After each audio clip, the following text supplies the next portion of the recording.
Okay? So on my left, we have someone who needs very, very, very little introduction. Sim Chi In, Miss Sim Chi In. Chi In.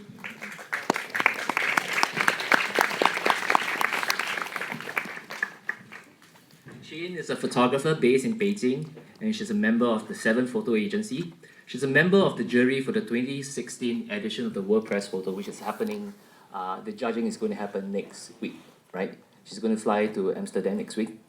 And Chin was a finalist in the W. Eugene Smith Grant in Humanistic Photography with a personal project on Chinese gold miners in 2013. She's on the British Journal of Photography's Once to Watch list of photographers in 2014, and she was also among PDN 30 top 30 emerging photographers in 2013. She works on projects on social issues in the region, and since going freelance, she has done photo, multimedia, video commissions for Time, the New York Times, the New Yorker, National Geographic, to name a few. Chin was born and she grew up in Singapore. She did history and international relations degrees at the LSE. She was a journalist and foreign correspondent for the Straits Times before leaving the paper in 2011, and like how she described it on her website very succinctly, before quitting to shoot. That's very succinct, yeah. So that's Chin. And on Chin, beside Chin, we have Saka Protek, who almost didn't make it tonight. Saka Protek is also a member of the Seven Photo Agency, and he's also an award winner in last year's edition of the World Press Photo Contest. His intimate pictures of his aging grandparents bagged him a second place award in the Daily Life Stories category for the World Press Photo. He's a graduate of the Pathshala Media Institute in Dhaka, Bangladesh. In 2015, he joined the Seven Photo Agency, and in the same year, he was listed as PDN's 30 Emerging Photographers of the Year. Protek's works revolves a lot around his home country, and he has short stories, very colorful stories about the film industry in Dhaka, life along rivers in Bangladesh, and his works have been published in international publications like the New York Times, the New Yorker, and Wired magazine. He has also exhibited in countries like the USA, France, Russia, Malaysia, and Japan, just to name a few. And we have the very handsome-looking Mr. Pete Muller. Yeah, I heard people were swooning over your yeah. So we have Mr. Pete Muller.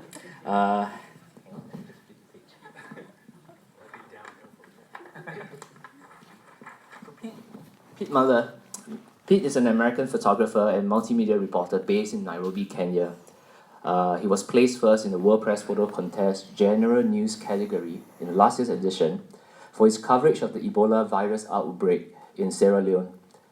His body of work also won a first prize in the Picture of the Year International Photo Contest. In 2011, he was named by Time magazine as Wired Photographer of the Year for his contributions to the Associated Press.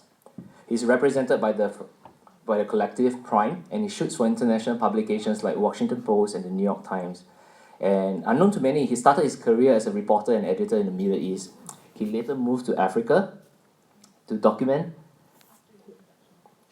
the continent's diverse political and social landscape. He has done stories about rape trial in Congo, unrest in South Sudan and Egypt, and also the gun culture in USA.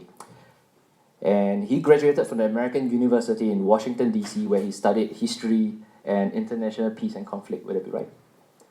Conflict resolution. His area of interest include history, ethnic conflict, and very interestingly, social constructs of masculinity. I think we'll talk about that later. Yeah.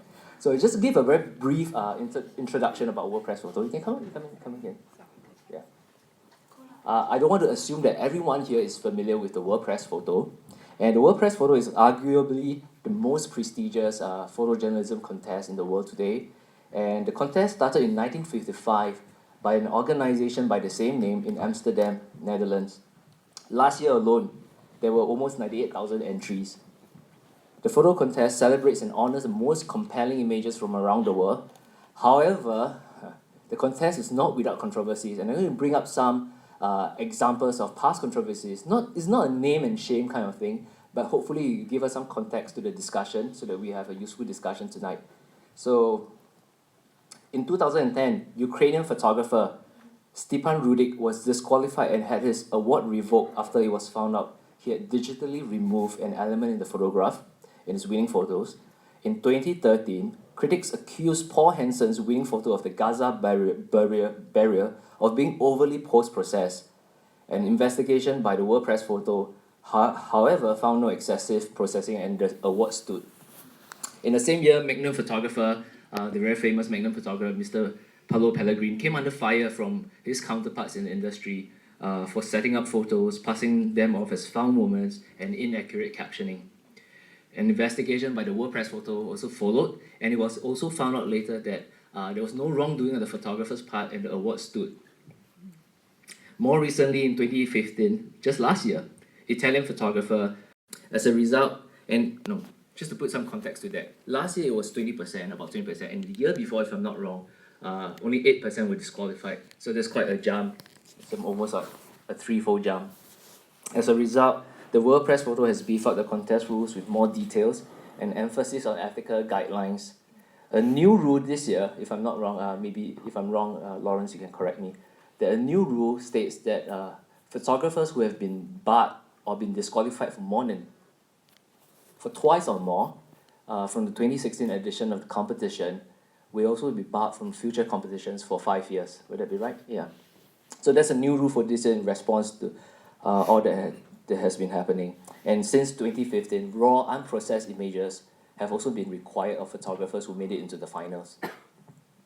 These developments have led to much robust discussion within the industry, and the World Press Photo also commissioned the very insightful and intelligent Dr. David Campbell to write a very comprehensive research paper, The Integrity of the Image. And I strongly encourage you, if you have not read this report, please read it. It's very, very, very insightful. The Integrity of the Image. So the report was discussing ethical guidelines and ways of navigating this increasingly complex world of ethics in photojournalism. And subsequent research and survey also found out, they did some research and survey, and they found out that more than half of the respondents, they surveyed about 1,600 photographers, and it was revealed that more than half of news photographers said they sometimes stage photos, and with 12% saying they did so at least half the time. In view of these developments, I think it's a very, very critical time to really take a very good and hard look at the whole area of ethics in photojournalism.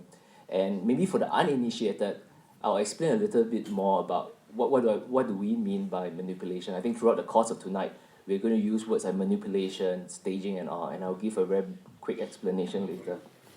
You know, photography itself as a medium has changed dramatically and fundamentally over the last 30 years. What required a skilled darkroom technician to do in the past is now just a click away in Photoshop. And can we still trust visual imagery produced by professional journalists in this day and age? How do we ensure that our readers can still trust us and the veracity of the image that we produce? Should the traditional ethical paradigm in photojournalism evolve with the times, so to speak? And I think that's what we want our panelists to address today. So the discussion, we're going to break it into two main components. The first part, we'll get the panelists to address some issues. And the second part, we are going to open the time up to the audience to ask any questions, and our panelists will address them. Okay? So maybe right now what I'll do is that I'll get each of our panelists, since Chin, you're sitting on my left, I'll get you to start first. Do you think you can just let us know, share your thoughts about why do you think photojournalism ethics, or rather ethics in photojournalism, why do you think it's still important? And your response or your reaction to the 20% disqualification in last year's contest, and your general sentiments about the industry on the whole. Is that a lot? Yeah. Yes, it's a lot. Thanks, Desmond. What was the first part of your question? Why is it still important? Yep. I don't know where to begin. I mean, as professional journalists, we have to be governed by some kind of ethics, right? We have to be trustworthy as people who go to the front lines, as it were, of history and bring back evidence, bring back scenes, bring back moments that ordinary people can't be there to see themselves. We bring it back. We bring it to the newspaper, we bring it to your television sets, we bring it to your iPads, so that you can see it and feel it the way that we do. And if you can't trust what you're seeing in the news media, then what information do you have to make decisions about life, about policy, about foreign policy, and the rest of it? So I think it's a fundamental trust issue, and I'm pretty clear about ethics. I don't think, I think I'm as clear on ethics as I'm clear on principles. So it's a matter of principle that you have them. The state of the industry, I think there's a lot of confusion about what's allowed and what's not allowed, and I think what the World Press has done this year is to come up with some best practice guidelines, although it's worded, if you read the Code of Ethics, it looks very strict, but it's actually worded not with some flexibility built in. I don't think it's not overly didactic, I don't think. I think it's fair. I think it's a fair code of ethics. I think there's been a lot of confusion in the industry in recent years. I haven't been in the industry for that long, but in my mind, there's more confusion now because I think one reason is that there's a lot of competition. There's a lot of photographers, and there's a lot of pressure. There's great pressure to produce stunning work, and there's pressure to win prizes. Who here considers themselves a photographer? Who here takes pictures on their iPhone or smartphone? You all do. So you're all photographers, right? But the difference between an amateur photographer and a professional photographer could be is what we talked about last night. It's the ethics, it's the commitment to the vocation, it's a commitment to a cause. So in very broad terms, why is this level of manipulation maybe going up? A, it's very easy to do, like you say. And B, I think from the perspective of the practicing professional, it's very tempting. It's very, there's a lot of competition, really. And you want your work to stand out, and it's so easy to want so hard to make your picture more perfect so that it's aesthetically strong. So I think there's that great temptation. So in very broad terms, yeah, that's... In my experience, also in some cultures, I'm based in China, and I think in cultures where ethics are not firm, and where the tradition of news is actually not news but propaganda, in China it's 宣传 and not 新闻. You know, so in cultures like that, I think there's more confusion. There's more lack of understanding of what's acceptable and what's not. And I find and maybe because everyone is a photographer now, and everyone makes pictures, and everyone looks at pictures, it's sometimes hard to tell, is this picture posed? Is it not posed? Does it matter to the viewer whether it's posed or not? Does it tell a different story? Does it send a different message? Does it matter? I don't know, but to me, it still matters. Maybe just for me, I don't assume everyone here is familiar with the industry. So traditionally in the world of news photography, staging of photos, that means telling someone what to do and then getting a picture of them and captioning them as doing something for the newspaper or for any publication is traditionally not allowed. That's considered staging or setting up a photo, unless it's a portrait. And when we talk about manipulation, we're talking about this staging of photographs. And the second part is, of course, what is very prevalent today is the Photoshop, post-processing, removing and adding of things in the pictures. I think I would just say at this point that I'm less worried about post-production manipulation. I'm less worried about what you do on the computer once you get the picture. I think that in some ways is a matter of taste. And it's a matter of degree. But I'm more concerned about what you do to get the picture. Whether you set it up and then led me to believe that you found the moment. That worries me more. Okay. And I think we had this discussion when World Press came to China, to Beijing, to talk about the new Code of Ethics. And I asked them, how does this Code of Ethics and the new rules help in dealing with the almost like pre-production or production manipulation? And it's very clear about the post-production. But how do you actually spot someone directing a scene or posing someone in the scene? You can't really. There's no technology that allows you to do that. Then it really comes down to the integrity of the photographer. Yeah, that worries me more than the post-production. In post-production, you have forensics software, there's ways of finding out. You can compare it against the raw file and whatever. But setting up is something else. Mm. And I think some people have become a bit confused about where the lines are in reportage because of the influence of whether it's fine art photography or maybe even film. Maybe we can talk about that later. Yeah, I think that's very interesting because you mentioned how in China there are a different set of guidelines altogether. But then again, we'll come back to this later, but I just want to throw this out right now. Who is it to say that this is the right way to do it and that is the wrong way to do it?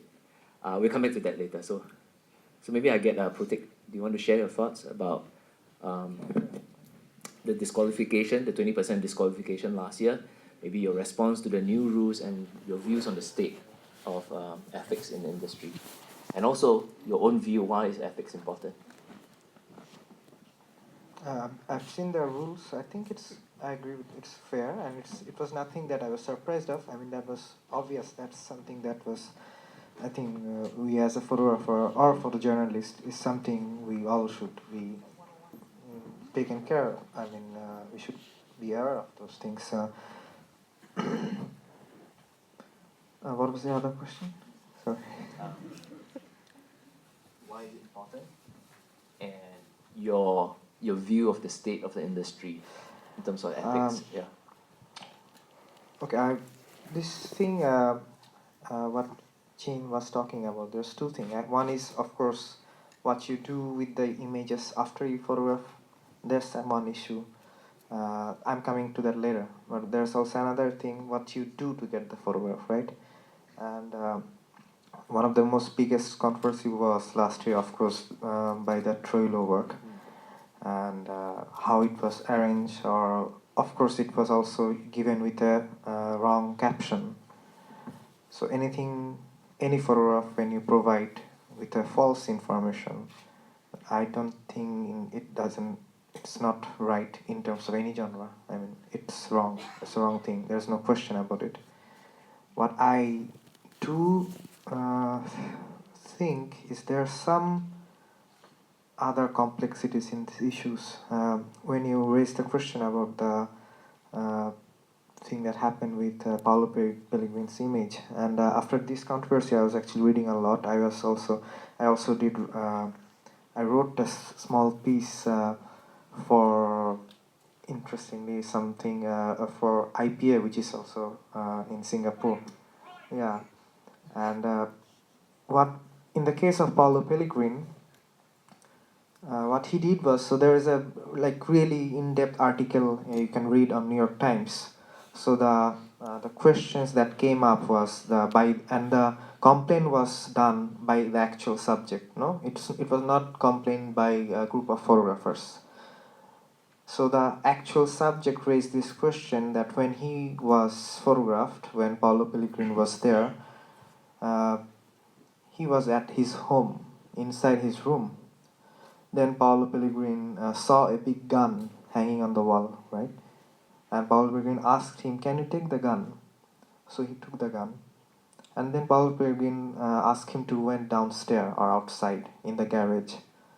And he took him there and he asked him to point the gun in a direction as if he's firing. And then he also used a light. I forgot, either it was flash or a headlight of a car to make that image. Then he made that photograph, which he also submitted in the contest with a very misguided caption or a wrong caption. And this was all raised by the subject himself. And he also asked that even the photographer didn't bother to ask my name. That was the process behind the photograph. And that was raised by that particular individual who has nothing to do with the field of photography, right? That was dealt in a very different way. I question that. Why is it? Is it because that photograph has a very different language, that is we are more used to it? We are more comfortable seeing that? Is it that photograph looks more photojournalistic? is because that has a spontaneous moment. That's why we think that is reality. So, or is it that, of course, Paolo Peregrine is a very legendary photographer. I'm not saying anything against him, but if things should apply, it should not only apply to any photographer, it should apply to all photographer in the same manner. So in that same year, same people, the same group of people who raised these questions, the same people wrote in the same thing that why do we bash every year when someone wins a World Press photo? Why do, all the community, why don't we support them? And that same group of people were very critical about last year's incident. I question that difference. That's my problem. I think, of course, staging image has a lot of things that we can't know from the raw file. We can only see the forensic things done in the Photoshop. But what goes behind and how that applies for different people is something, or different sort of images, different school of aesthetic, or different approach. That is something that we need to question. If something that we don't usually practice, and if that looks very different, then we are really critical about it. I think both should be a question. That's So you're trying to say that just because it looks different doesn't mean that it's wrong, in a way. I mean, yeah. okay. So Pete, can you share your thoughts on why is it important to you? I've sat on a couple of these types of panels, including one last year at the awards days of World Press where we were discussing post-production. The problem with sitting on a panel with people who really have a high degree of integrity and being the last to speak is that usually there's not much to say after people have covered most of the bases. But for me personally, I was really raised as a photographer in the news world, on the news wires, as a contributing photographer for Associated Press, where the guidelines around manipulation and staging were sacrosanct, and if you were found to be manipulating or cloning things out or anything, it really meant your head. And there were a number of photographers that were found to be doing things not necessarily in the context of a contest like World Press Photo, but by one way or another it was found, for instance, that someone had cloned their shadow out of a picture, things that ordinarily wouldn't maybe seem like a big deal, but it's a fundamental principle of altering the integrity of the document. And those people would be, every image that they'd ever made for the agency would be removed from the archive. The agency would publicly distance themselves, disclosing that what had happened, that they'd identified a breach, and that person would no longer have any association with the Associated Press. So that's the background that I come from. So even now, I'm working more for magazines and things. I have more space and time. I'm not necessarily working in those zones on those kinds of deadlines anymore, but that's the kind of ethic that was instilled in me and that I abide by in all the work that I do, even to the extent of, for example, working in a place, I work sometimes in Somalia. And Somalia is a place where it's required for personal security that you move around with people who are there to protect you. And I noticed after I spent a little bit of time in Somalia, as I was looking through sort of like the visual representations of Somalia, that often there are armed men in photographs. And it occurred to me that sometimes those armed men are in fact part of the photographer's personal security detail. So for me, like the last series of pictures that I made in Mogadishu, when there were men in the pictures that were there with me and I included those pictures, I put notes in the caption saying, it should be known that this individual was there on account of me. These kinds of disclosures I think are, you have to be sure that what you are putting out is, you're abiding by a high ethical standard and that you're disclosing anything that could be confusing. Because if you have a person with a weapon in a picture, it creates an impression that there was a person on the street with a weapon, which creates a very strong idea. So, my feeling on these things is, on virtue of my background, is that it's sacrosanct, and it's always surprising to me to hear, this high degree of,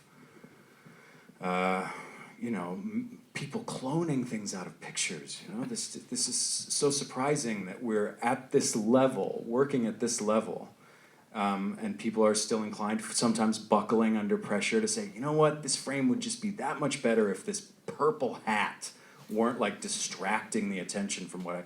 And you know, oftentimes I don't feel like these manipulations that people make were actually that critical. Yeah, I mean, there you've sacrificed your reputation, you've sacrificed your integrity to get rid of like a handkerchief or something.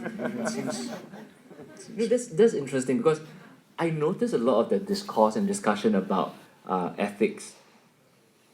Come on in, yeah. A lot of the discourse and discussion about ethics, the people who are making the most noises are the photographers ourselves. But I really wonder, do the readers really care if we remove a handkerchief in the picture? I mean, I don't. I mean, we think that, you know, it undermines our credibility, but I really want to find out. I don't know whether there's a study has been done before where readers really care that we remove a handkerchief or a wire across the table. So that's something we can discuss later. Chin, you wanted to say something about working in China?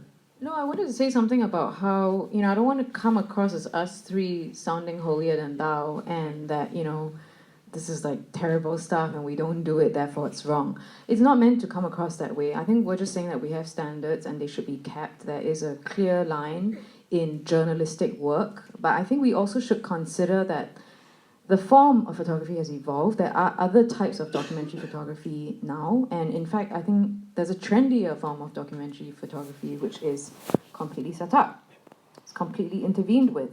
It's not how it used to be, but or maybe there's a tradition of it from previously, but it certainly seems that that kind of work is more fashionable of late, and it's getting published in, you know, the world's best, you know, news and lifestyle publications too.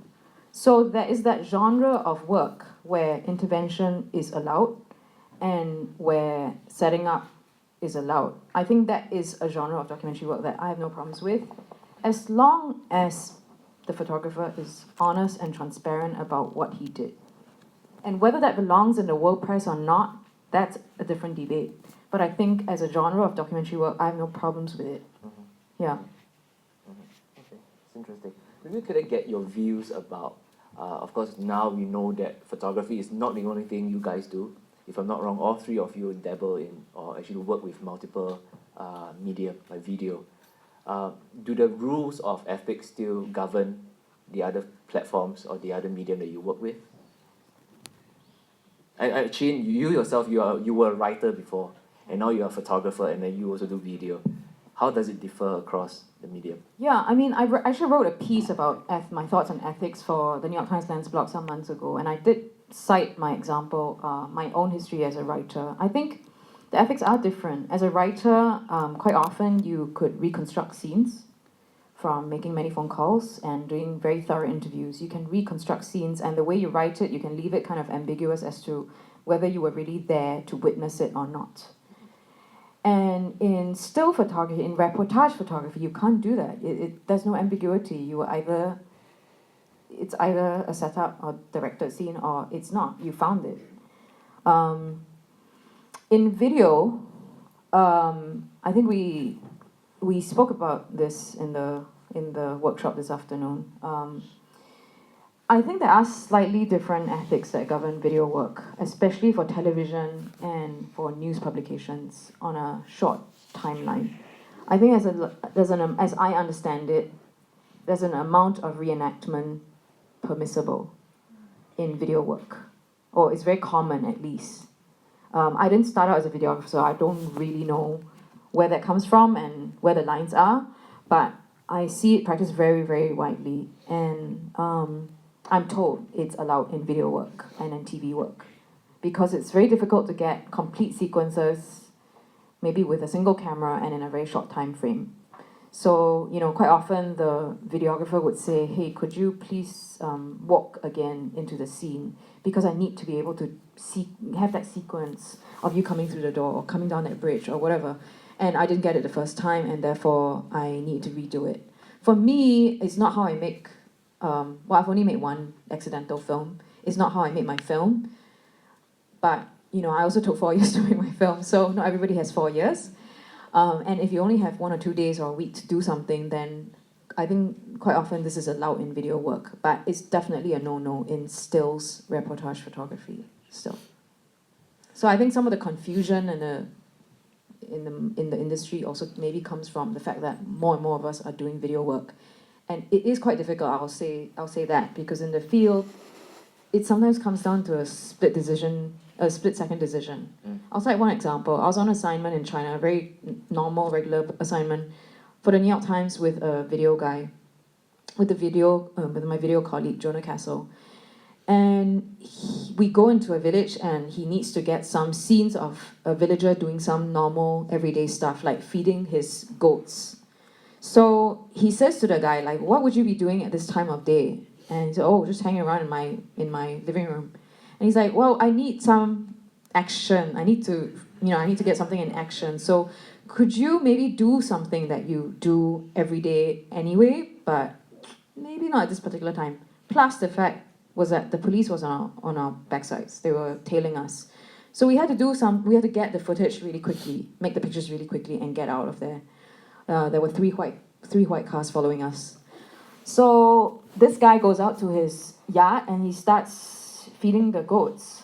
So that was a setup moment basically, but it's okay for video. And then my dilemma was, do I make this picture? Can I ask a question? Because I haven't worked for press, so I don't have that experience. But if a magazine or newspaper gives an assignment to a videographer, for example, you have 1 day to make a film about this person, and then within that short amount of time, in order to get almost everything that you can get, you can actually arrange or restage a scenario, which is maybe not a lie, but which happens. You're not lying about it. If that applies for video, why does it not apply for photography? And isn't there a photographer who does that? No, I think if you set up a situation where you're going to photograph, you're going to take a portrait of this man. No, I mean not portrait, Or like the his- same. a Like day in you his just life. have to, a day in his life. So your editor Yeah, no, asks you have to get this, you have to get that, and that's what editors do. You have to, you have to bring this, you have Of to course, do some the action. fact that you called him to set up the appointment was already intervention, right? Mhm. And he has to be ready to be Yeah. photographed by you. That's also intervention. Exactly. But when I'm photographing him, I wouldn't say, could you go make coffee now? Mhm. Could you go feed the goats now? I would just say, be yourself, and I'm just going to hang around in the background, and I'm just going to photograph you going about your regular day. Why is there difference for Yeah. videographers? They get that advantage. Why photographers I don't don't? know. Correct. I totally agree with you because it seems very. No, I mean I want to No, understand. I'm confused too. It seems very I arbitrary. always ask my Yeah. video colleagues, like, this is allowed? Like, this is allowed? You can do this in video? Wow. you know? That's a good point, Pete. Do you have anything to say to that?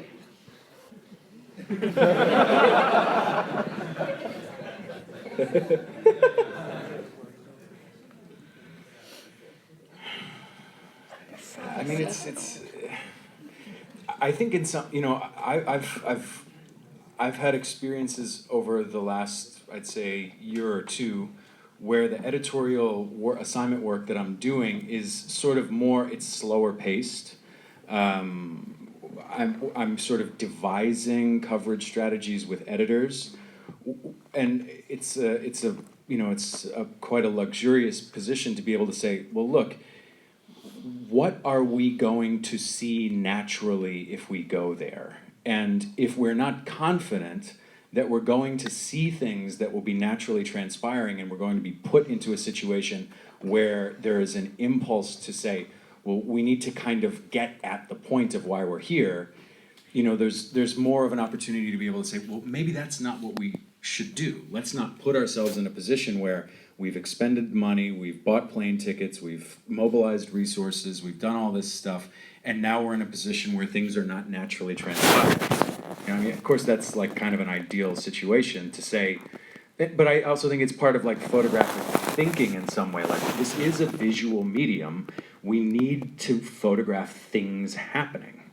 So where can we find instances where we can operate with a fairly high degree of confidence that we are going to be able to see the activity that's often required for making narrative storytelling pictures. You know, like the project that you won the award for. This is a situation where it's a different type of project. It is a narrative project, but you are sort of open. It's personal work as well. You're taking time and making a narrative about things that aren't necessarily action based. I mean, they are in some way, but it's not necessarily this kind of sequence of narrative events that is often required for editorial storytelling.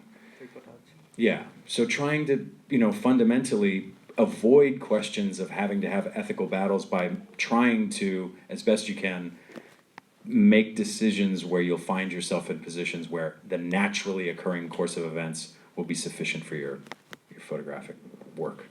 It seems very arbitrary. Like I said just now, it's not like in football where you have a governing body, FIFA, saying that okay, these are the rules for football, and everyone have to abide by them. So who's this person who says that video? Yeah, you can reenact, but photos you cannot. Yeah. And now I not don't only know. that, but what about music? What about ambient sound? I had this scenario before where I had do a story, and it's somewhere far away, and went back. I wanted to edit the story, and I realized I forgot to take ambient sound of the sound of the sea. So I just went to somewhere near my place, get some water sound, and then use it inside. So this whole idea of sound design using ambient sound from different locations is a whole new dimension altogether. Thoughts?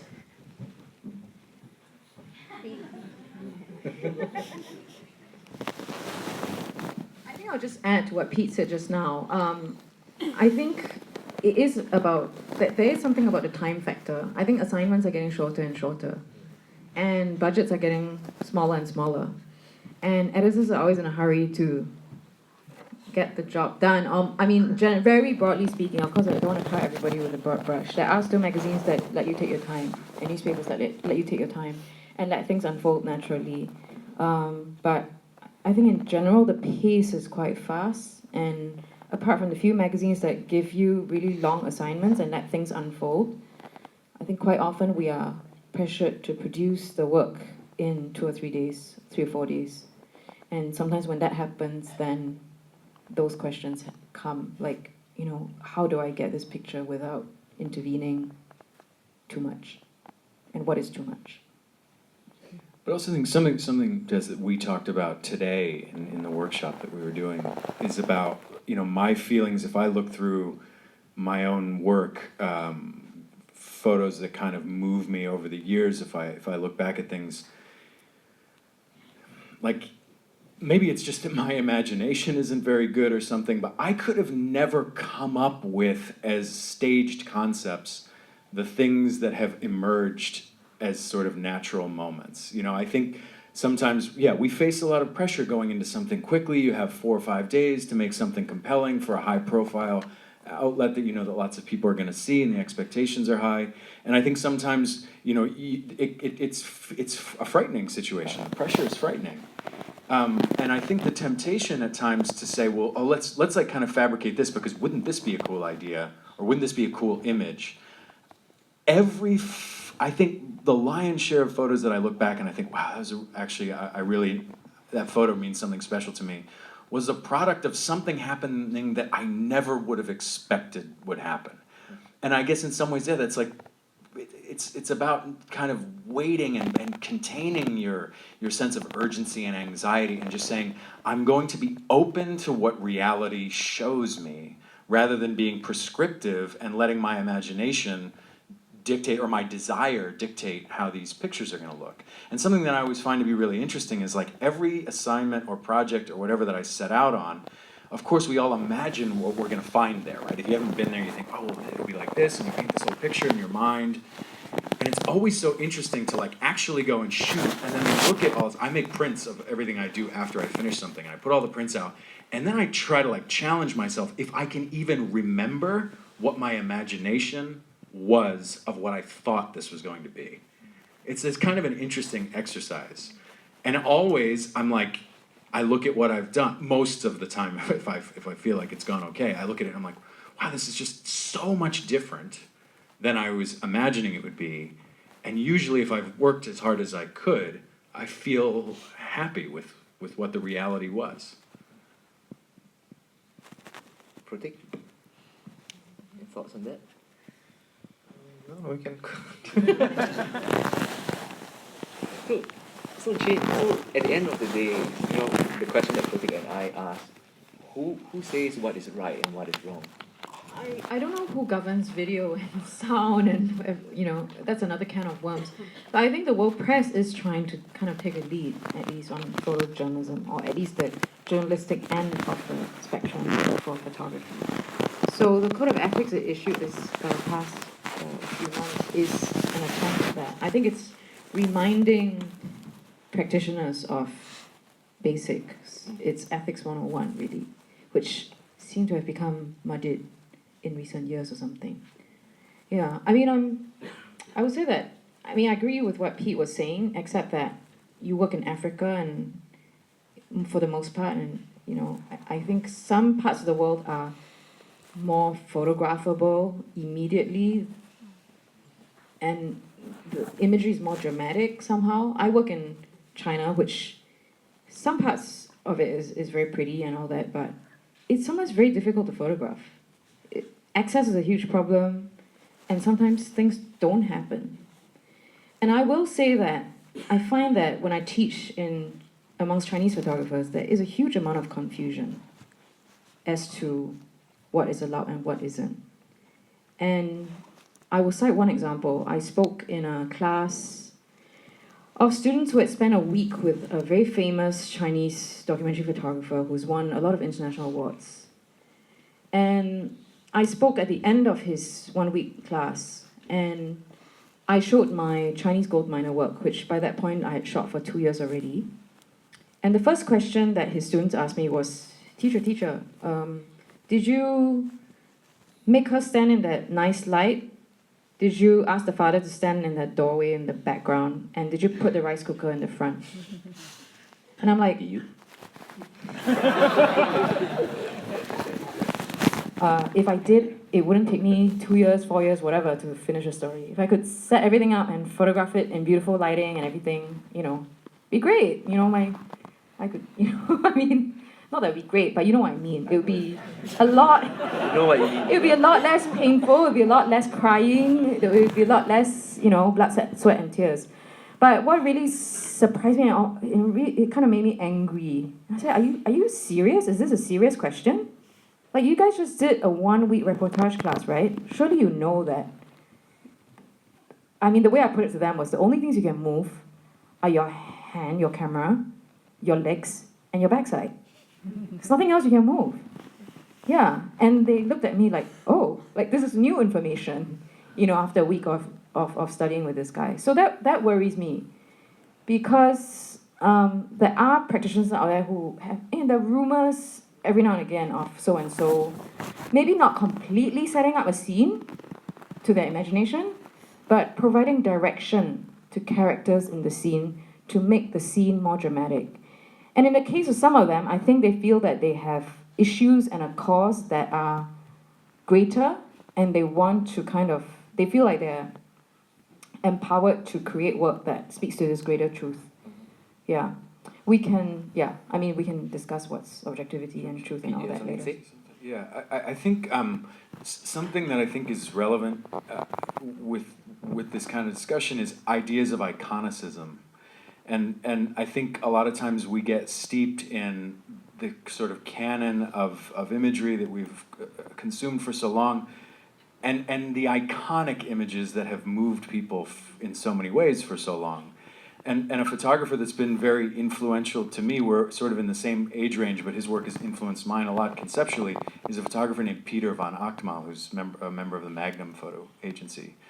And I think where Peter, his work is visionary in a lot of ways, but one way that it's visionary is that it's almost kind of anti-iconic. Peter really knows himself, he really knows his philosophy, he knows his outlook, and he's sort of comfortable with the idea of photographing things exactly as they are, and not necessarily, he's a war photographer, a lot of the work that he did was in Iraq and Afghanistan, and his work was so markedly different than a lot of the canon of war photography in the sense that he would just take a picture with lots of open space and seemingly things, you know, that for ostensible purposes you might look at initially and say, well, what's actually going on? And he said, well, kind of nothing is going on, because that's what was going on. Like, this is what was happening.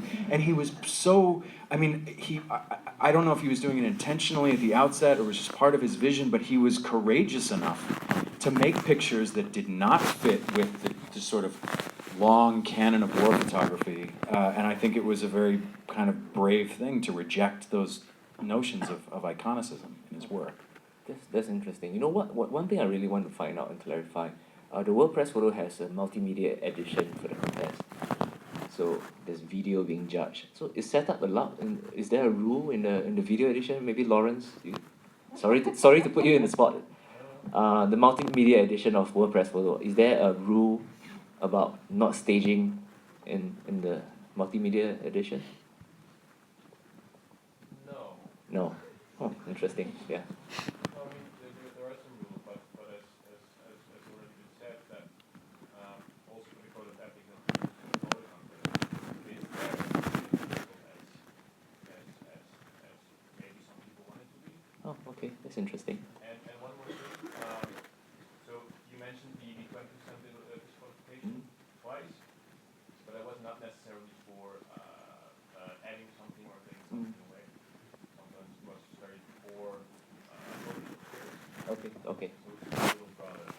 Thanks for clarifying that. Okay. Yes, Pratik. I think I want to add something. Another thing we often don't talk about is also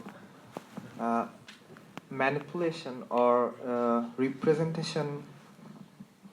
It depends also on editing, or editing by photographers or by editors. So, for example, what you were saying about this picture, a man with a gun, right? And imagine someone working with a body of work, like a long assignment. Maybe you're working for 6 months in Congo or somewhere, and you have 30 images. It's long-term documentary work. You have 30 photographs, and of course you go all your archive and you edit and you select 30 images from 6 months. That doesn't represent 6 months. That might represent 6 months, but not necessarily, right?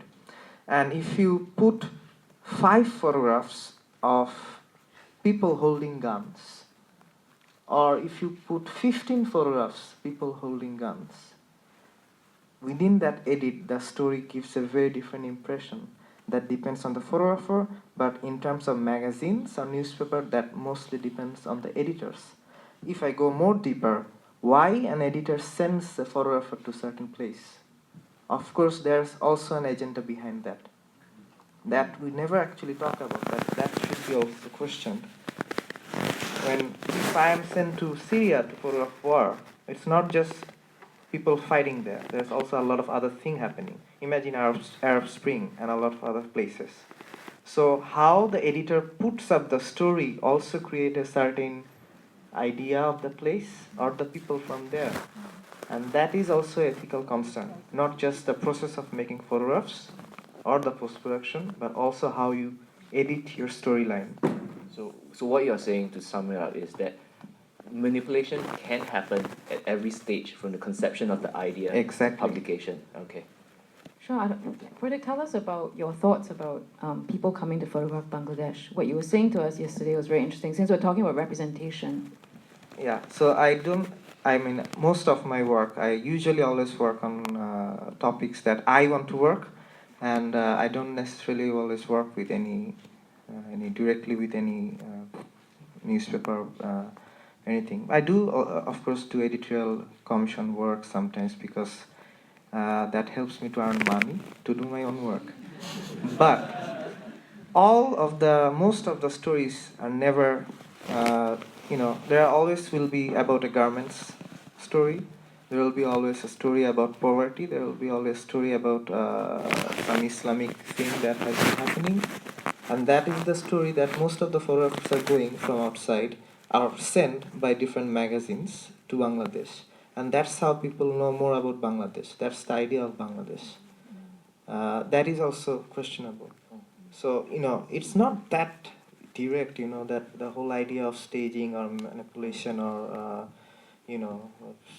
whatever we are talking about right now, ethics. That ethics starts from the very beginning. That begins from editors, that begins from the board of magazines or newspaper, that begins from politics. So there's always politics behind everything. If Time magazine is sending someone to Bangladesh, not Bangladesh, I'm talking about, but let's say Iraq, there's politics behind that. If there's a image of a girl on Time's cover who has been maybe victimized by some guy from Iraq or Afghanistan, that there has an agenda.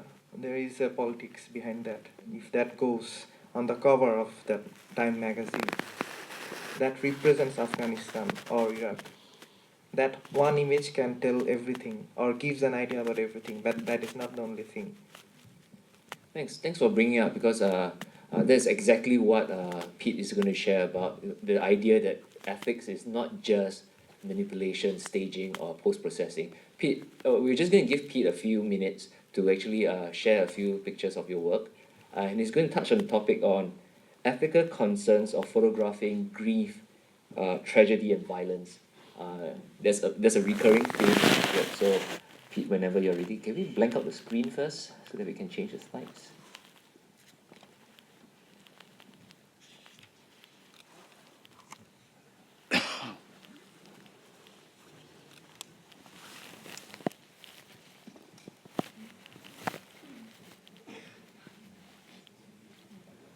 Right, Pete, whenever you're ready. So I thought maybe I would talk a little bit about some things that are perhaps a little bit more basic.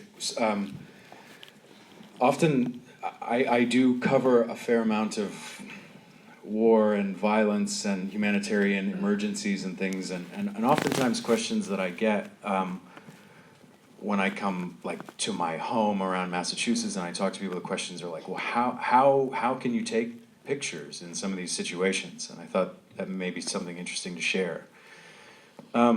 So around the ethics of some of this stuff, so this is a photograph taken in a small place, a small sort of hilltop village called Fizi in Eastern Democratic Republic of Congo. And it's a place, of course, where the international discourse on DRC has largely been defined by the presence of conflict, and within conflict, the prevalence of sexual violence as a weapon of war. And so we had gone to cover a mobile military tribunal that was there to project rule of law into some of these hinterlands where crimes had been happening with impunity for a long time.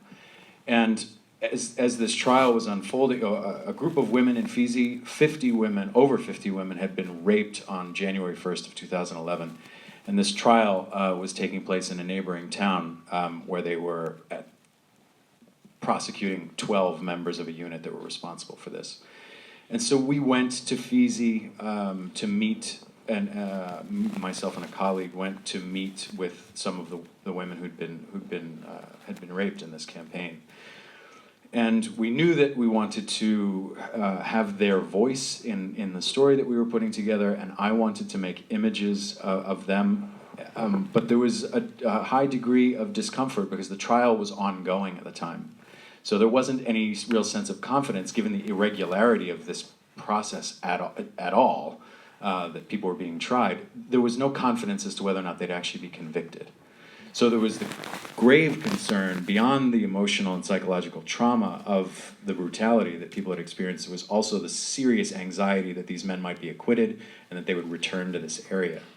So we had a rather lengthy conversation with a group of survivors about making pictures, and we agreed that they wanted to be photographed so long as their identity was concealed. So we struck an arrangement where whatever they had with them, whatever they wanted to use, they would shroud their faces and conceal their identity in this regard.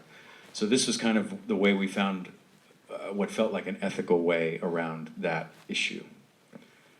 To the next one.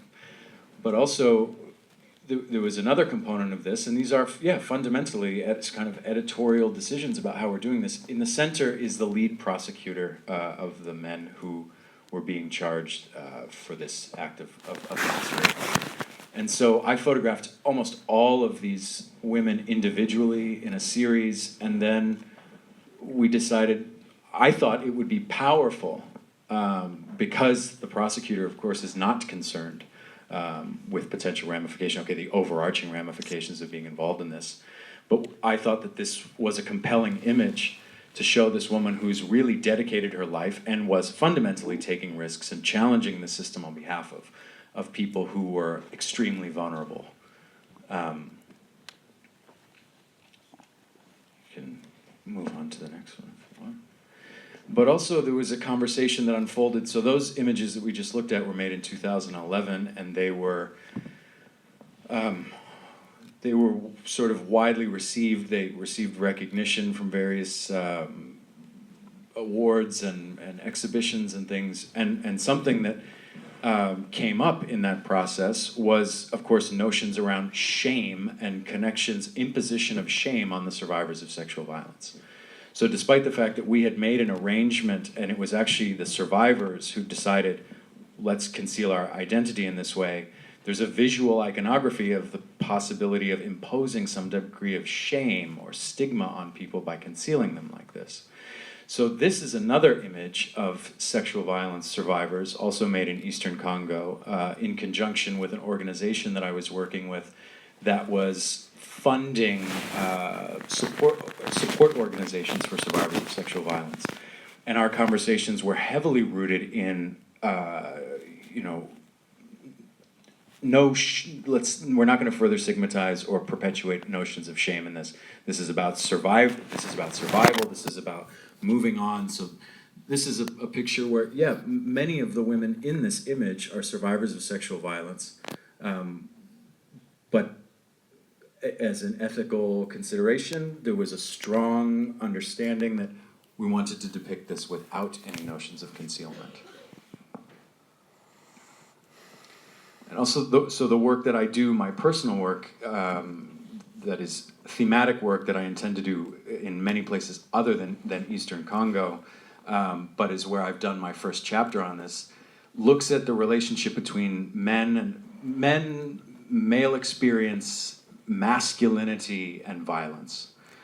So in some way, I've become interested for reasons that exist sort of before I started photographing those trials, but since those trials in 2011, I became keenly interested in what is happening that's yielding this kind of violence. In my view, it's not happening in a vacuum. And oftentimes, particularly in the case of Eastern Congo, a lot of the discourse and direction of discussion has been driven and devised by organizations that are advocating on behalf of female victims of male-perpetrated violence. And in some ways, I feel like this is somewhat unjust to thrust the victims of violence into a position and tasking them with devising potential solutions to a process of violence that they did not initiate. My feeling is violence is a men's issue, and men are skirting their responsibility, and we are, as a man, I feel a great degree of responsibility to start critically analyzing the experiences and concepts that motivate our behavior if we're serious about trying to prevent violence. So I have been photographing and engaging with combatants in Eastern Congo, and these combatants are not necessarily the perpetrators of sexual violence, but fit within the broader demographic of people who are involved. The FARDC, the National Army, is notorious for it. Armed groups are notorious for it. So, it's of course, it's a larger kind of ethical consideration. To what degree do you engage with and humanize and contextualize violence by analyzing the experiences and motivations of perpetrators?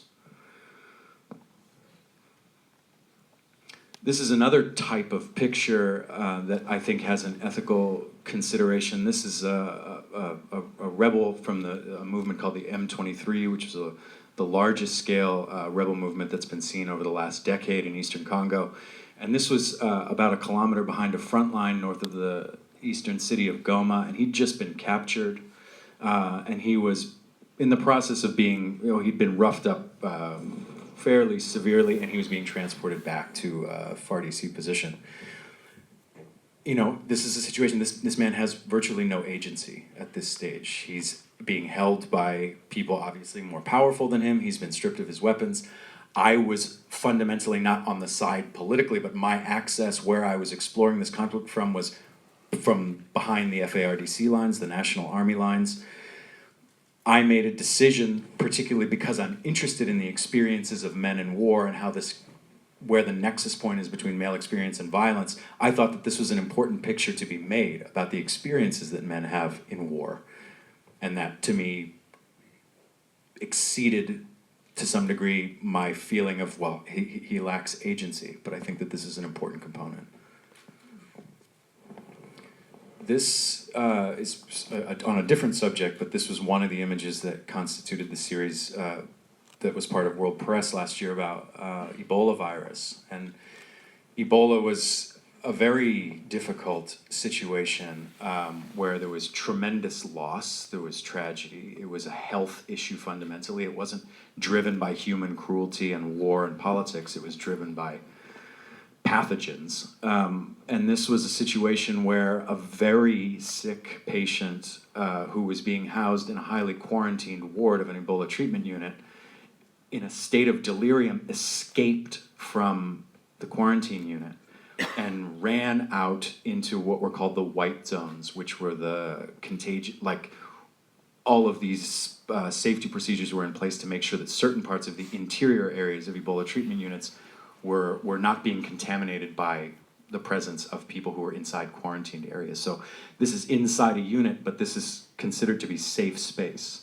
And when this man emerged and was running through the space, police officers that were there came over, they drew their weapons. At the time, they had been given a mandate by the government to shoot and use lethal force against people who may risk spreading the virus to other people.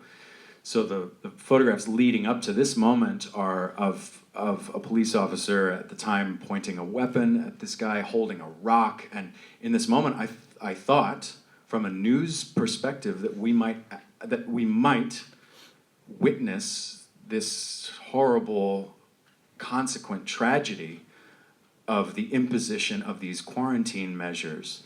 And in this instance, I thought, this is an important image to make in terms of our understanding of the lethality and the brutality of this virus.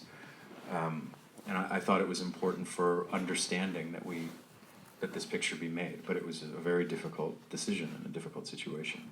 Were you also all wrapped up in the clothing and all that? No, in fact, because of the dynamics I was just describing, in this area, nobody is in that attire. This is where clinicians and hygienists and people who are working inside the ward are resting. People are eating, they're recuperating, they're drinking water. And in fact, these two men who are in the suits, there was a rush to very quickly don this so that they could. Almost a panic. It was a very severe state of panic. In fact, yes, yeah.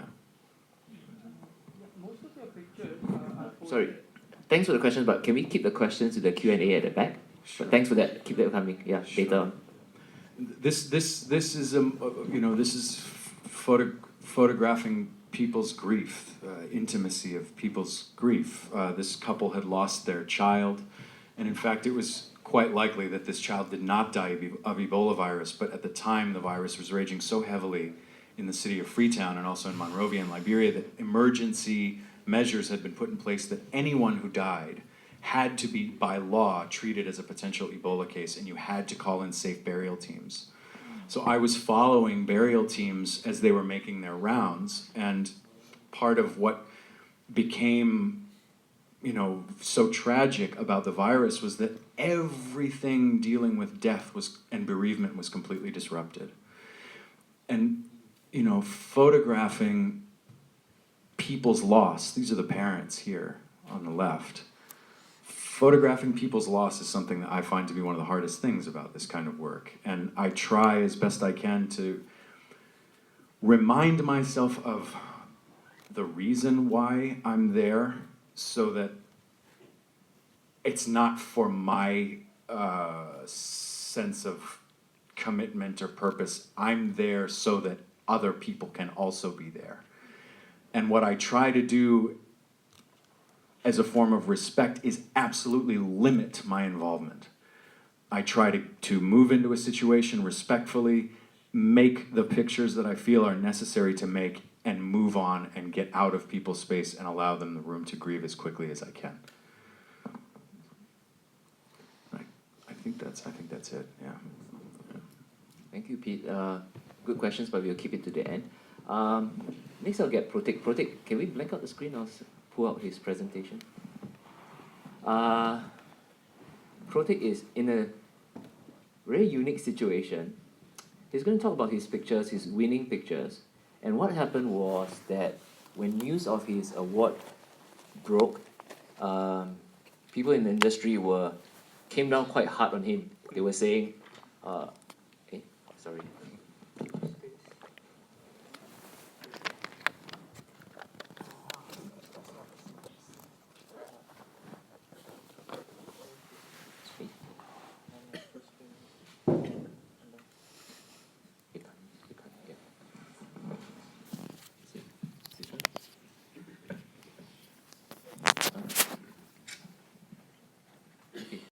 A lot to say about this, and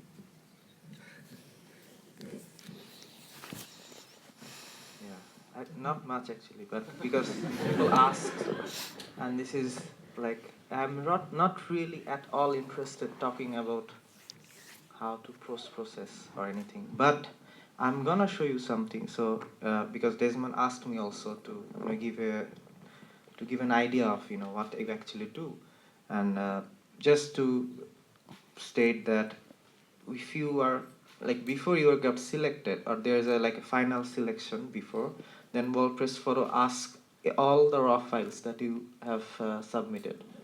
So everybody submits the raw file and then it gets disqualified if it's not right or proper. So I also submitted my raw files, and as you can see, I was not disqualified. but what I did so this work, so this is a portrait of my grandparents I made.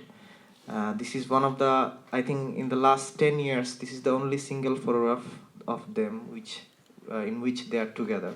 There are different reasons, because my grandma can't move, couldn't move, and she had to, you can see her bed is a bit different. It's a two different bed. And her bed is different because she needed a different sort of bed because she was paralyzed and she was always lying down.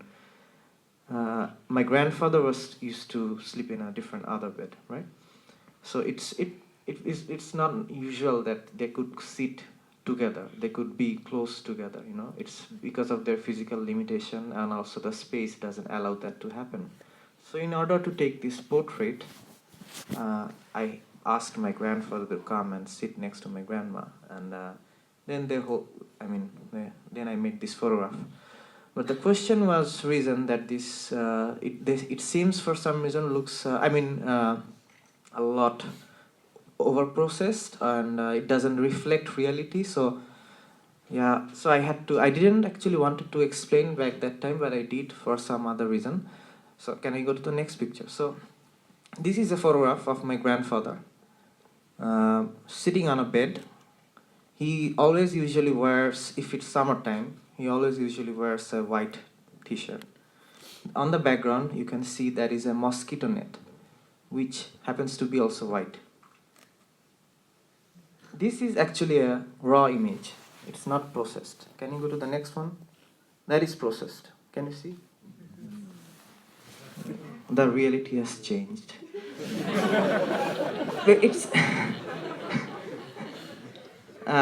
so if you want to understand how what is the level of limit of post-process that I do, you can see that. And why it is so little? Because to be quite honest, I am really not good at Photoshop. I only work on raw plugin, and that's the all work I do. The only thing this looks like this is because everything in the image is white. That's why it's white. If that looks dark, then it's not real. So next image. So I'm gonna go more into detail and very technical terms, right? Bear with me. So this is my grandfather after shower in the summertime. These talcum powders, like you put, yeah. So this is a raw image. It's untouched, and the next one is corrected. Can you see the difference? Yeah. So what is actually changed? If you go to the first one, you'll see it's a lot of dark on the edge, right? That is called barrel distortion. Every lens has a sort of barrel distortion. It is a limitation or an error of a manufacturer of camera. So either you use Nikon or Canon or Fuji or iPhone even.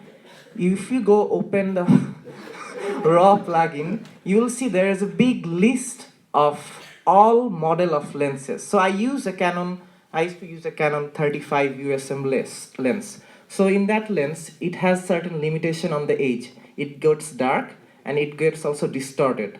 So what I do, I fix the distortion. So I actually fix what is wrong in the image, which is called correction. That is basically what's called photograph correction in photograph. So you can see the difference. So the edge is more proper now.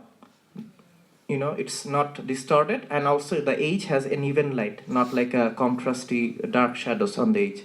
So that's yeah. Next one. Yeah. So that's a notion, right? In Bangladesh.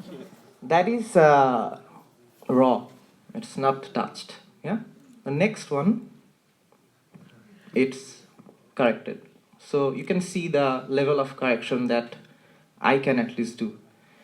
So the decision is simple. I went there very early in the morning when there is no particular color in the sky. There is flat light. There is more flat sky, and the water is also, you don't see the blue in the water. So I photograph at that moment. That's my decision. That's my choice. That's where I come in. So, and then I process it to bring a little bit more of those waves in the images.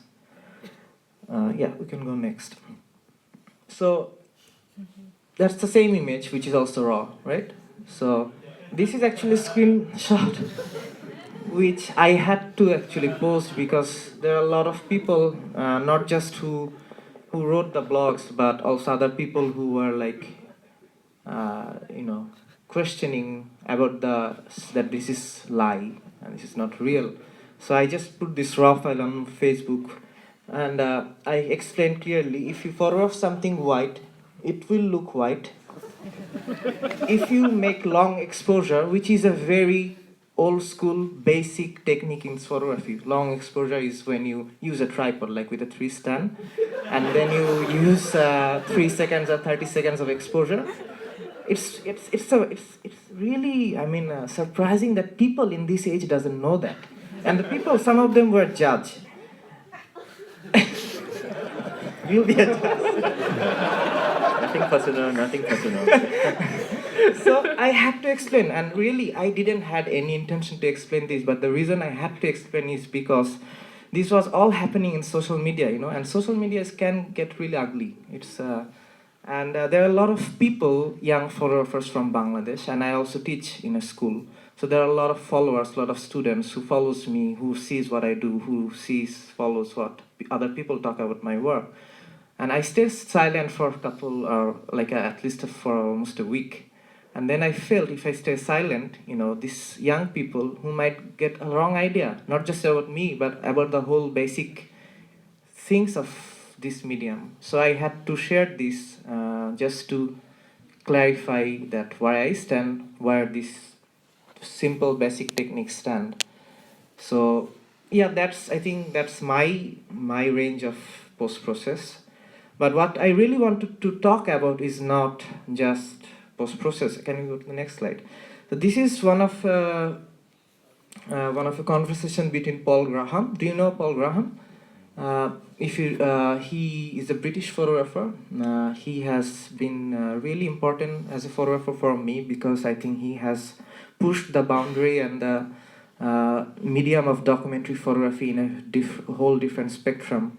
And this is a conversation, in an interview, he was saying this, documentary for me was a movement within photography in the 1930s to 1960s, the time of the Life magazine and that point.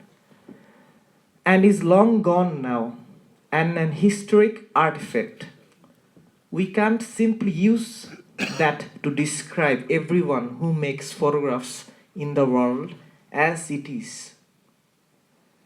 Is Robert Adams' work documentary? Eggleston, Winogrand, Shore, myself? It's silly and unhelpful to label work that way. It's so much more than that. So I think that's where I stand. This is beautifully said, which I couldn't have said, never.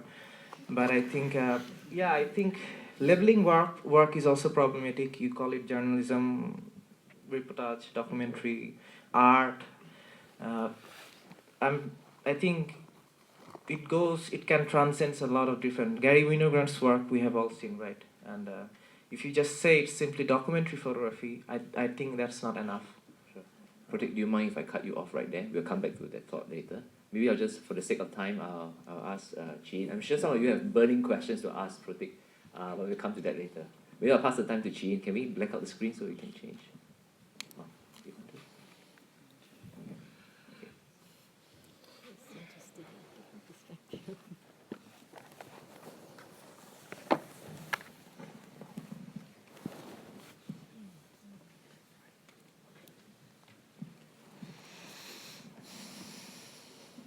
Before I begin, I want to say something about Protik's work.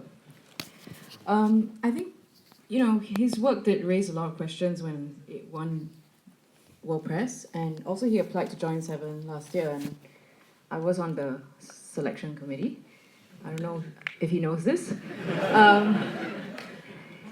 So there were many questions asked about his style of work, and I think for us, with all that noise in the background about manipulation and post-processing and all that, I think the natural thing to question was, did he post-process these heavily? Did he make everything white?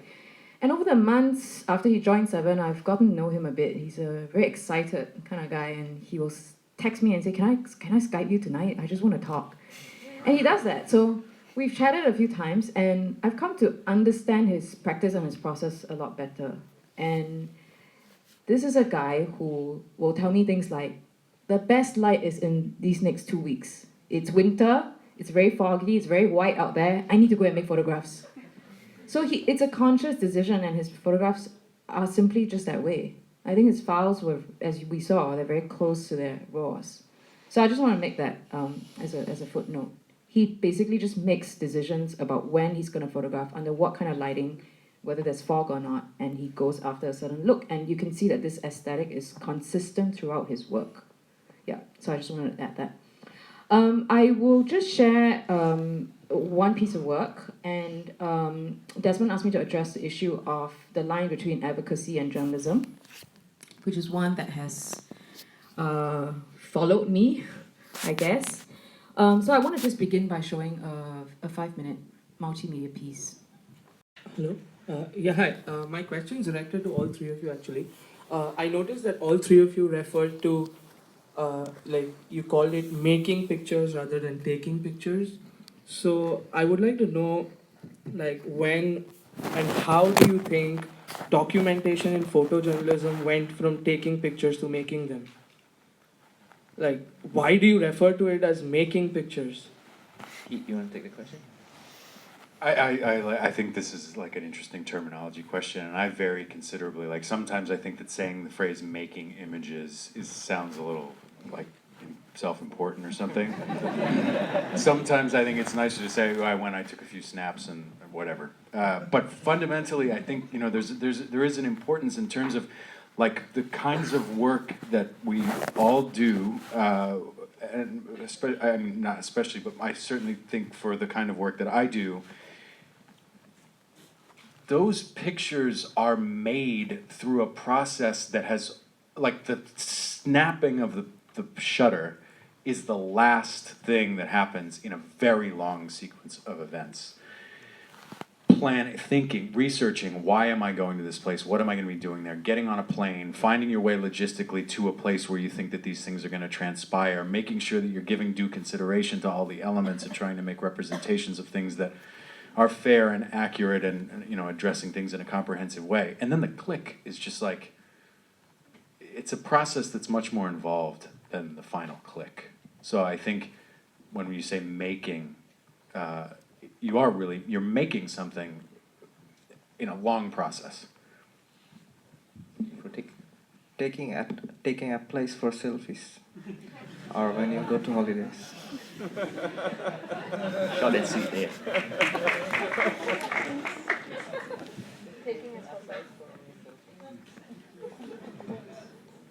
Jean? I don't have much to add. This time I'm the last one to speak. No, I think with Pete's point, it's about authorship. It's you're making a photograph. You're not just there to click a button. Yeah. Yes. This is a question for Jean.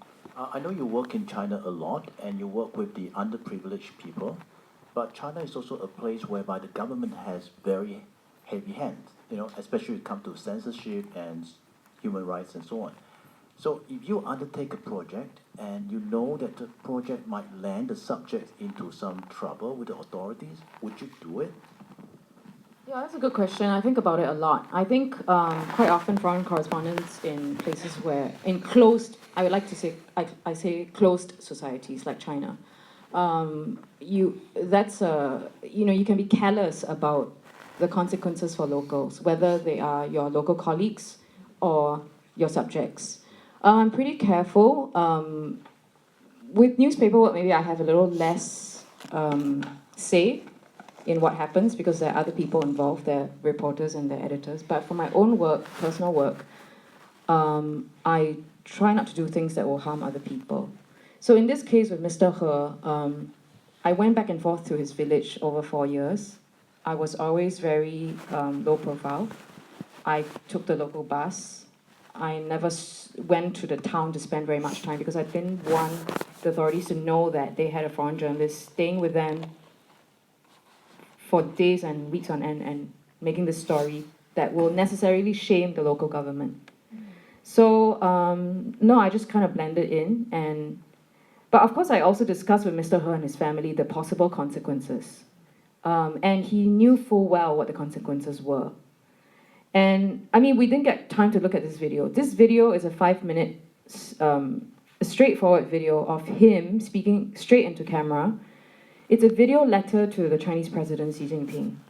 He tells his own story, and he speaks very poignantly in the Shanxi dialect as one Shanxi man to another, because the president is also from the same province. We could not get this video uploaded in China, because how dare you petition the president directly? This would not wash at all in any of the Chinese websites. We tried repeatedly uploading it on different video platforms in China. It was taken down within minutes every time. So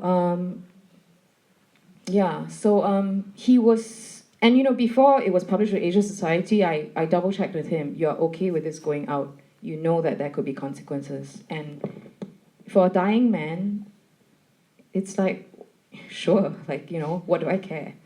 I'm gonna die anyway. And I want this to go out. I want you to deliver this message to the president. So I was basically fulfilling his wish. I think it's strange. The consequences of dissent are very severe in a place like China, but yet it's in such a place I've met some of the bravest people, be they activists or ordinary people. More questions? Oh, is there someone? Wait. Oh, maybe you go. We'll come back to you. Yeah. Sam? Thank you. This question is for Jean because you talked a little bit about video. So I used to do work like this as well. I used to work for the newspaper too. But now I do a lot of documentaries for TV. So I have a little bit of sympathy for the documentary filmmaker on TV. In terms of reasons, I think I guess cinema verite isn't the convention on TV. They're very used to moving the story forward through cuts at different shot sizes, right? So I've always accepted that, okay, the only way to justify this is video ethics and photo ethics, two different things completely. Let's put this matter to rest. But I guess You also mentioned just now that things are converging. You're getting photographers dabbling in videos, and you're getting smaller budgets on magazines and stuff like that. So you want to think of photographers like client base, extending possibly to TV too. Then you also get filmmakers doing stuff for the internet too. So things are converging. So how exactly are we supposed to teach this in school, right? Are you supposed to wear a different hat, like ethically, when you move to a different medium? It's very confusing. It is very confusing, and I think the short answer is yes, you wear a different hat based on what you're doing. And I think I said this afternoon to a different audience that I think you have to be clear about what you're doing today and what you're doing tomorrow. And that could be different. So, for example, it's not only video versus stills, right? It's also, am I shooting for a commercial client today? Or am I shooting for a newspaper or magazine? That's different, you know? I mean, I get jobs where commercial clients come to me and they say, we want documentary style day in the life of a woman living luxuriously in Shanghai. And I said, okay, I understand documentary, that's what I do, right? But you know, the commercial client's understanding of documentary is very different. You can set up. They just want really beautiful pictures and they want perfect lighting and all that. So, I mean, today if I'm shooting a commercial job, which is so-called documentary style, I understand what that means. And then tomorrow I'm back shooting for maybe the New York Times or New Yorker or whatever, then a different set of ethics applies. So yes, I think it's very confusing times, we're all doing various different things, but I think we have to be clear in our own heads what we're doing each day and who are we doing it for. More questions? Hi. So maybe we can go with the lady at the back first. Sorry, yeah. Great, thanks. Yeah, nice talk by all of you. I have a question addressed to any one of you. The main theme of today's discussion is about ethics and all the things that define our industry. I'm sure a lot of us here are photographers. My question is, to what extent are these issues to do with the pressures that are facing this industry, let's say in the past 5 years, because of more competition, and of course anybody can be a photographer and anybody can sell works, and then newspapers are closing down all these things. So to what extent are these issues a result of all these pressures? And then could these practices be improved if people could think about new ways, think about new platforms, that can create jobs for photojournalists? Because magazines are closing down, and then yet at the same time, there are new publishing mediums and advertising mediums and stuff like that. So we will take the first question first, maybe. Pete, you want to take that? I wonder, and maybe Lawrence, if you have something to contribute on this, but I can't help but wonder to some extent that, there's been all this recent controversy around World Press Photo and the discovery of manipulation and things, and of course then you put into place, like the organization put into place, this method of making sure that raw files were submitted so that there could be forensic analysis to detect whether or not there'd been digital alterations. But I wonder, now we see somewhat on the basis of this protection mechanism that's designed to detect this stuff, that we see this spike in the numbers. But you wonder, have people kind of always been doing this as long as digitals have been happening, and there just wasn't, nobody caught on? So is this actually a new crisis, or is it just a crisis that's kind of being identified because of systems that are put in place to identify it? I don't know if that's an answer to anything, but it's just So the question is, do you think that with more competition and shrinking editorial market, it has driven photographers, specifically photojournalists? I guess that's, but it's I don't know. I don't know. I mean, the industry's been in crisis for some time, but I think people have been playing fast and loose with the rules for a long time also. And I think that, now people are really institutionally, meticulously paying attention. So we're catching a lot, or they're, not we, but a lot of things are being caught now that might not have been caught previously. So I don't know if it's a response to the environment or if it's just how people have been doing things and no one was looking. We just take more questions. Okay, gentleman with the mic. Yeah. Hi guys. Thank you for a very interesting discussion. Just want to say, Pete, on your point there. Hi. On your point there, actually, if you look at the history of the illustrated news, of which photography is one small part, there has always been manipulation, staging, unethical practices, all of this kind of thing. It's rife and has been forever.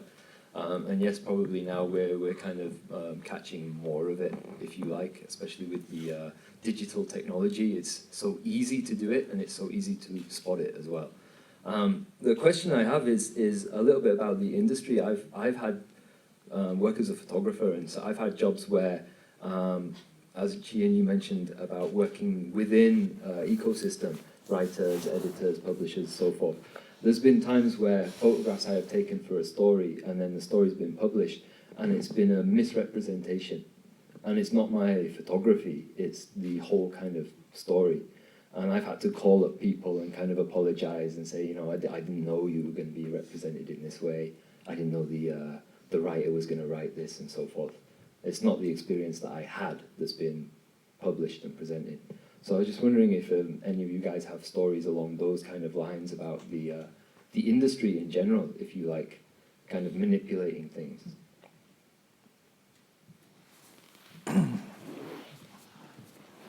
Well, I worked for 9 years for the state media here, so I think that answers it. Who is also the kind supporter and the presenter.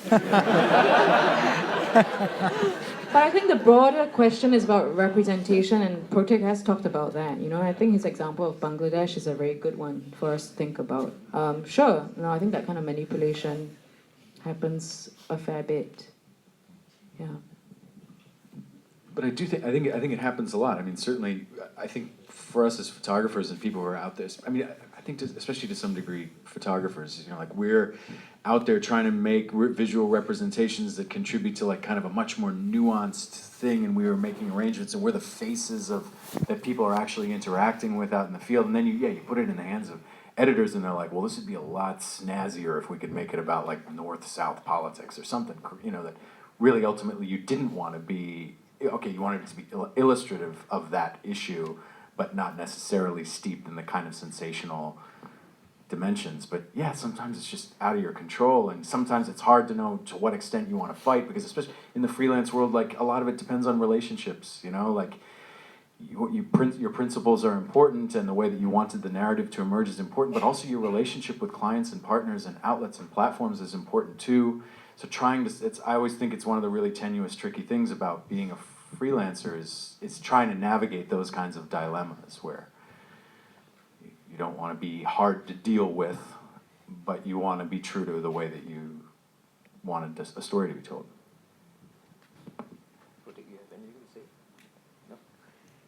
Yep. Hi. Yes, thank you. Good evening. Really good stuff. I'm very interested in the evolution, as it were, of the photographer in their career, but also perhaps during an assignment. Because I can remember going to South America many years ago with a very clear mandate to do this, that, and the other. And part of the way through this particular journey, I started to discover all sorts of things that weren't on the agenda, but which I came to think were very important. And to convey that story back and enrich the original brief, which was quite sort of populist, if you like, in a way, enrich the original brief with more of the thing itself, but also to personally experience evolving myself as an individual through what was coming to me. Could you speak a bit more about that for yourselves, please?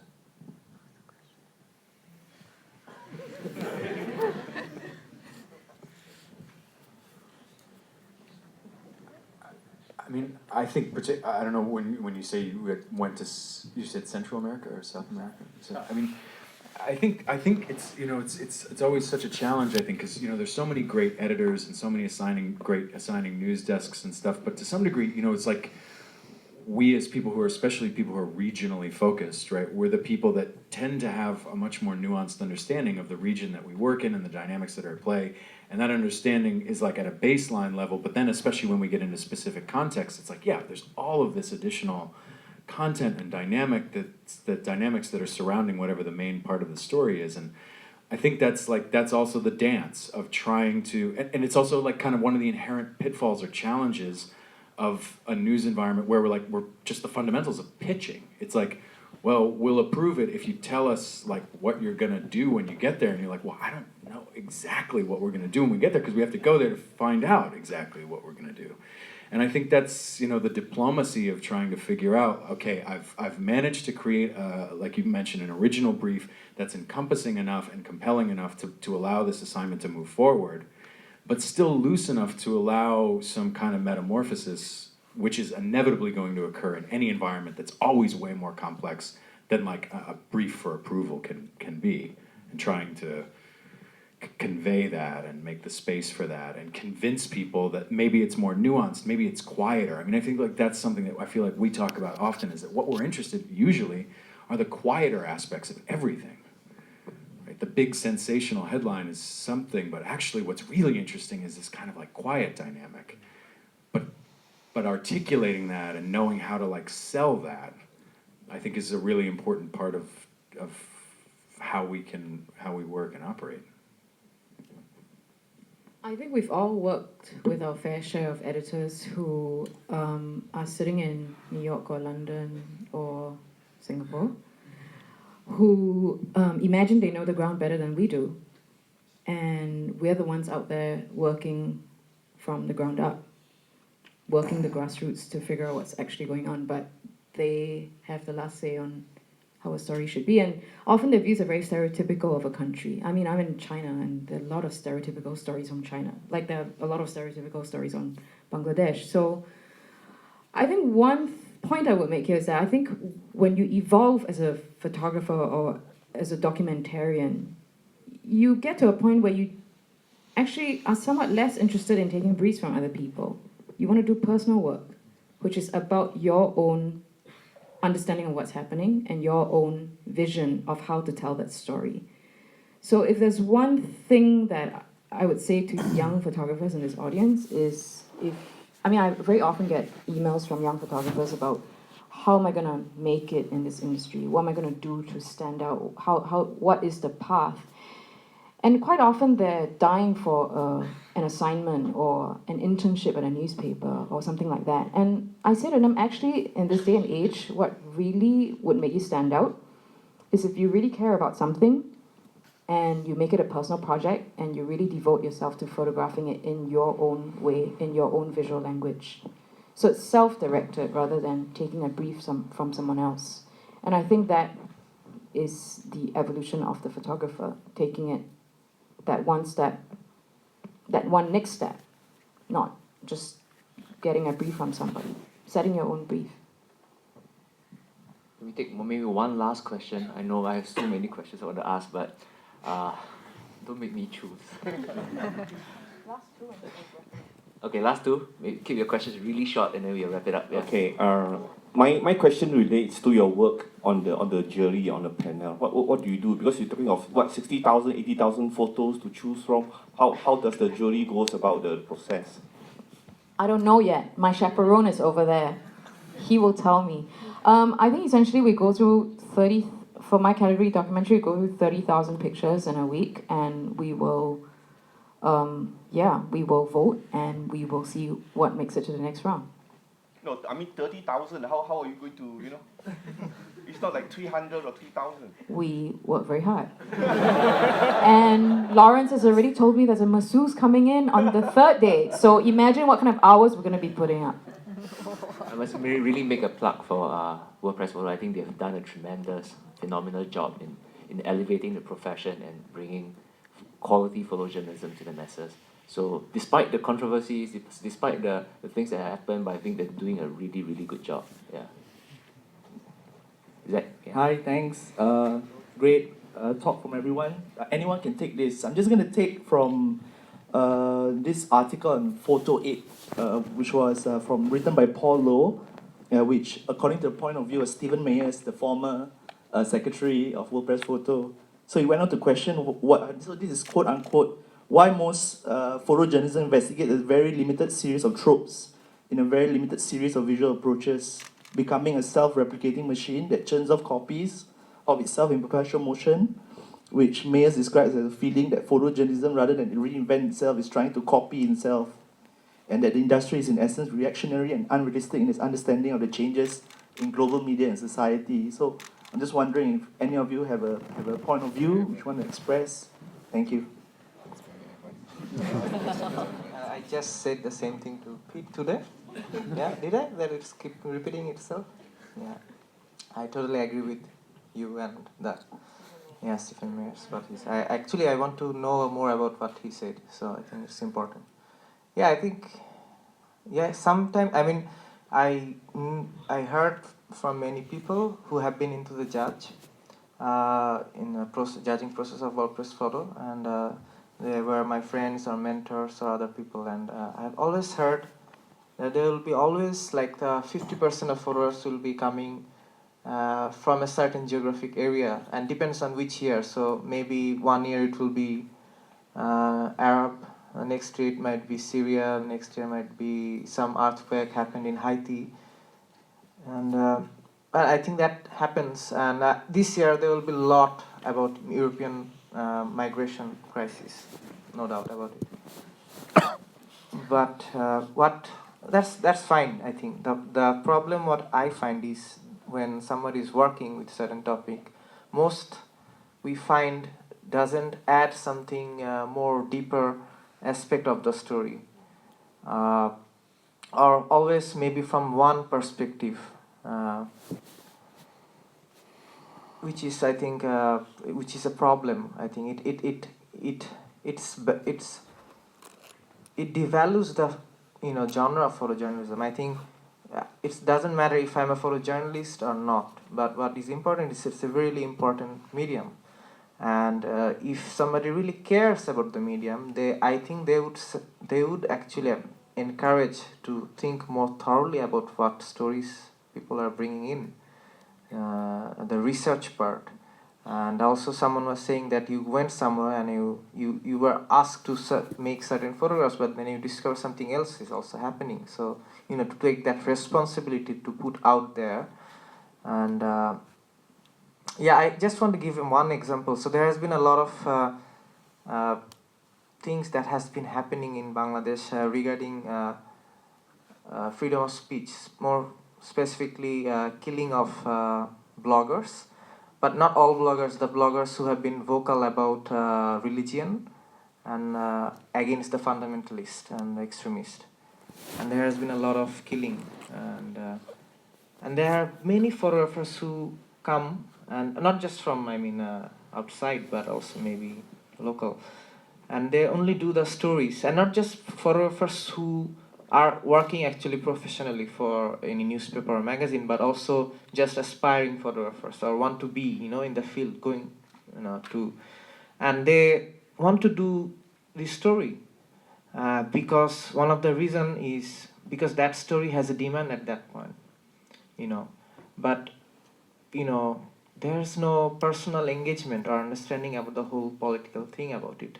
There have been different sort of killings. There have been different people who are getting killed. There are some people who are really writing without knowing anything, and there are other people who are writing who are actually knows what they're talking about. Both of them are danger, but doesn't matter. People are getting killed. That's the most important thing. And they go in the country and they only interview the blogger or the people who represent the blogger. But nobody feels to actually go and reach to the people who supports the killing. And there are a lot of people who, kind of support it, and they're really vocal about it. The thing what I'm trying to say is that I don't support what they're talking about, but it sometimes makes more impact to put their voice also on. So if I say, okay, I have to kill this guy because he just said some really something that deals, that hurts my religious feeling, that means I really have some problem, I really have very weak religious feelings.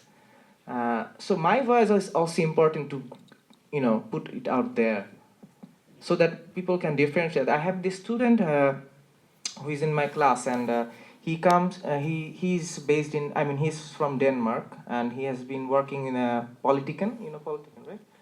So he has been photographing the migrants in a small town in Denmark probably. And so he went into this small room and he found a lot of people of that village are discussing about the migration issues because that town is actually taking a lot of migrated people. And the thing that he heard there, most of them are old people, of course, and also people who are middle aged, and they were like really not just racist, but really against the whole thing. And even hearing what people were talking, he was really shocked. And I was telling him, have you recorded those? Because we always see that people are trying to cross, people are dying and this and that, but we don't see there's a large group of people who have really problematic views about people who are escaping war. And we also need to put that out.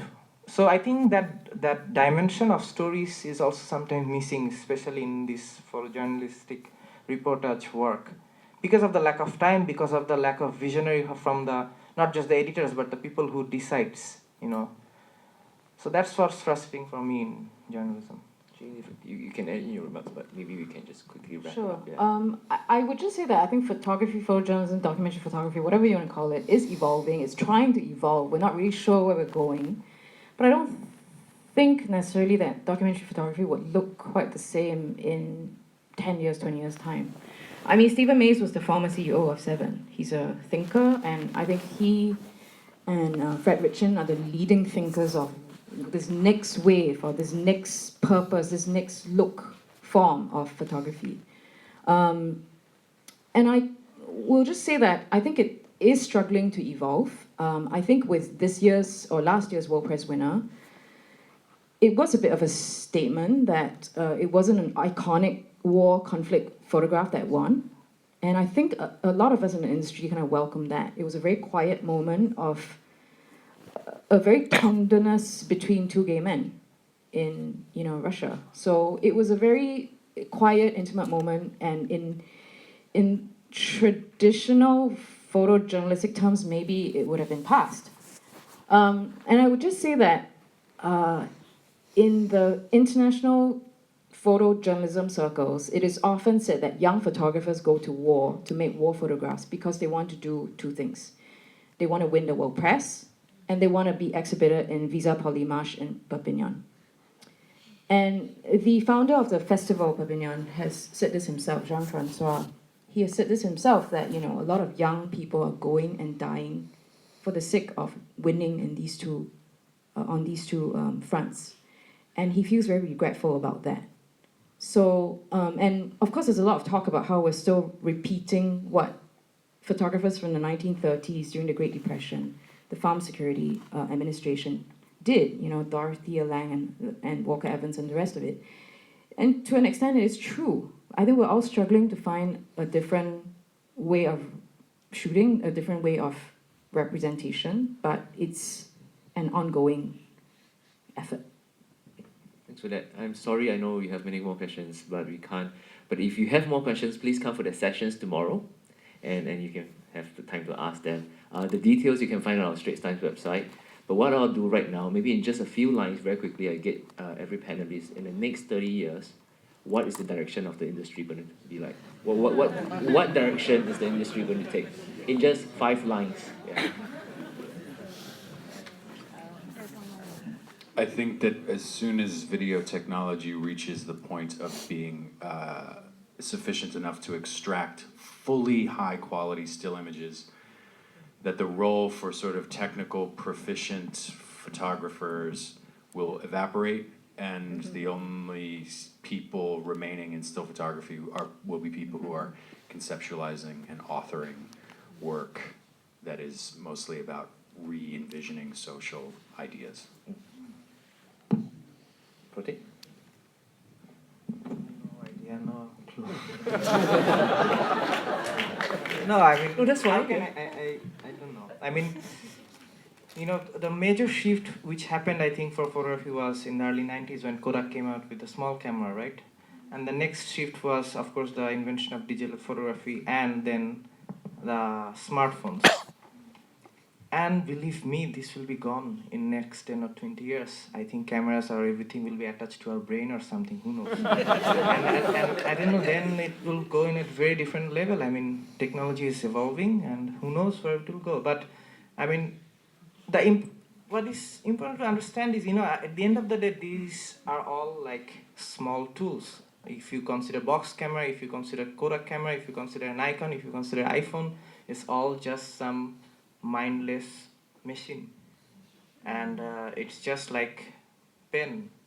So what matters is what you write with your pen. You can write a lot of things. So, whatever tool, whatever advantage you have, and if that's more accessible, that will actually enrich the medium more, and I think you will get to see a lot of more serious work. Everybody owns a pen but doesn't become a writer.